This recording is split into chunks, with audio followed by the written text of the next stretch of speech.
দর্শক, Khulna medical college হাসপাতালে আছেন সহকর্মী লিয়াকত হোসেন। সরাসরি চলে যাচ্ছে তার কাছে। লিয়াকত, খুলনা মেডিকেল কলেজ হাসপাতালের চিকিৎসা সেবার সার্বিক অবস্থা আমাদের জানান।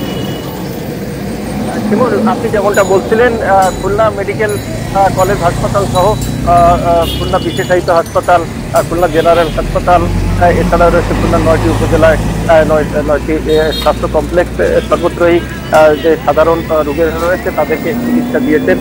কেন্দ্রীয় চিকিৎসকের ডাকা যে ধর্মঘট, সেটির কোনো প্রভাব এখন পর্যন্ত খুলনায় পড়েনি এবং খুলনা মেডিকেল কলেজে ভর্তি প্রায় 1500 রোগীর চিকিৎসা দিয়েছেন চিকিৎসকরা এবং বিভাগেও প্রায় 1200 জন রোগীর তারা চিকিৎসা দিয়েছেন।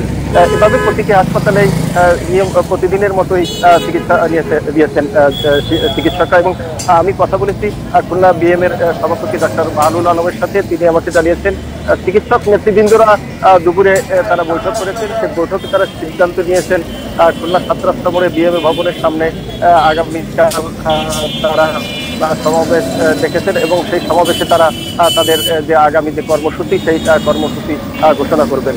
এছাড়া এখন পর্যন্ত চিকিৎসা ব্যবস্থা স্বাভাবিকই আছে।